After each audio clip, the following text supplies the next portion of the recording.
Pope Francis has held a mass for tens of thousands of Catholics at Marseille's Velodrome Stadium this Saturday. The Argentine pontiff was in the port city to preside over the closing session of a gathering of Catholic bishops from the Mediterranean area. Well, earlier, Pope Francis challenged the French President Emmanuel Macron and other European leaders to open their ports to people fleeing both hardship and poverty. His visit comes amid tensions with growing numbers of migrants arriving on the tiny Italian island of Lampedusa. Here's the Pope speaking earlier. Fratelli, sorelle. Brothers and sisters, I think of the many stirrings within France, with its history rich in holiness and culture, artists and thinkers who have inspired many generations.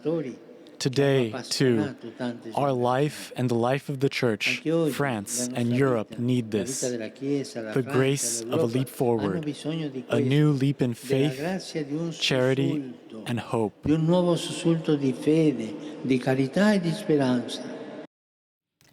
We can get you some analysis on the Pope's Mass today. Andrew Chesnut is a chair in Catholic Studies at Virginia Commonwealth University.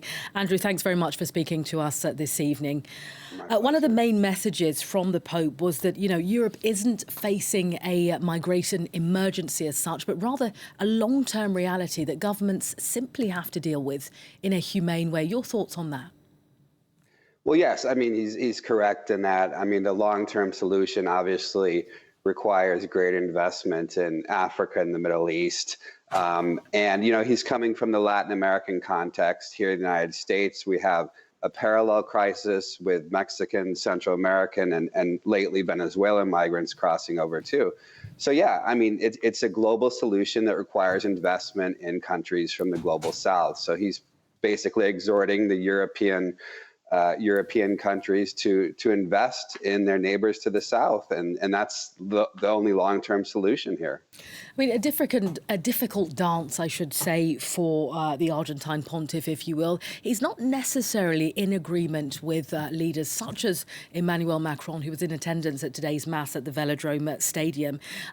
They don't see eye to eye. Walk us through the kind of divergences, if you will, in their approaches to migration.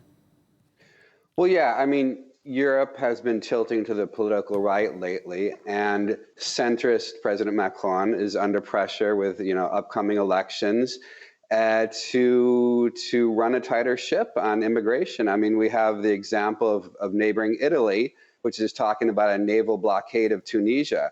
And so there's increased pressure to do something about, just a few days ago, we saw the crisis in Lampedusa where the arrival of 7,000 migrants to that tiny Italian island, overwhelming the small population. So with this rightward shift across Western Europe, Macron is under increasing pressure. And obviously, Pope Francis, since he doesn't preside over one of these European nations, has a much larger global context and global perspective than a simple national perspective that Macron or other European leaders have.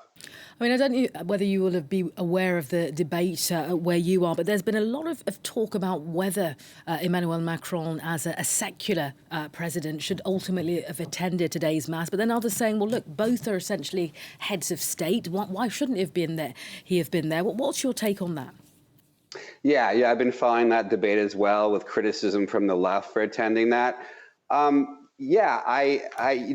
my own perspective, I see nothing wrong with him attending a Catholic Mass. He wasn't really there as a Catholic parishioner. He was there as a head of state. So I think that's well within the limits. But at the same time, I understand that the tradition of laicite or secularism in France is much stronger than any countries as well. So I understand that criticism from the left, but I think he was well within his purview to attend as the head of state. Marseille hasn't seen a pope, or hasn't had a pope visit in 500 years. The Pope chose France's second city of Marseille. Your thoughts on why it was key for him to head to this particular city? Yeah, Marseille is really the poster child of Mediterranean diversity. As you said, France's second city, a population over 1.1 million with great diversity, multi-faith population, multinational, multi-ethnic population, with a history of good relations between the different faiths and the different nationalities. However, it also mirrors a lot of the problems we see in the contemporary Mediterranean, drug violence, gang violence. I think there's been 50 plus murders in 2023 so far. So it's really the perfect place to kind of focus the spotlight on the pan-Mediterranean-wide problems faced by the migration crisis. And increasingly, we haven't talked about it yet, but also climate refugees as well.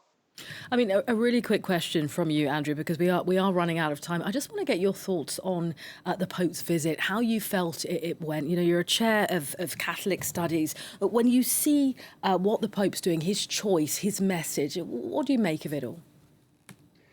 Yeah, I think it's really interesting in that Pope Francis in his decade as Pope really has gravitated toward liberation theology.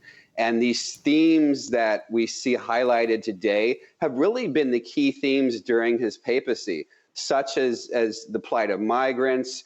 In fact, his first papal visit 10 years ago was to the island of Lampedusa. He's met with migrants on the Mexican border. He took those 12 Syrian migrants in his personal papal plane. So, but the issue here too is that, how much will it resonate? France, for example, only 1/3 of French today declare themselves Catholic. And so, this is a completely secular nation, and it's just not clear how much influence Pope Francis has, particularly in Europe. And I think we've seen during his decade-long papacy, his real focus has been on the global south. Okay. And he also knows that the future of the church is in Africa and Asia. Andrew, on that note of the Pope's influence, that's where we leave it. You're a chair in Catholic Studies at Virginia Commonwealth University. Thanks for sharing your thoughts with us today. Thanks very much. Thank you.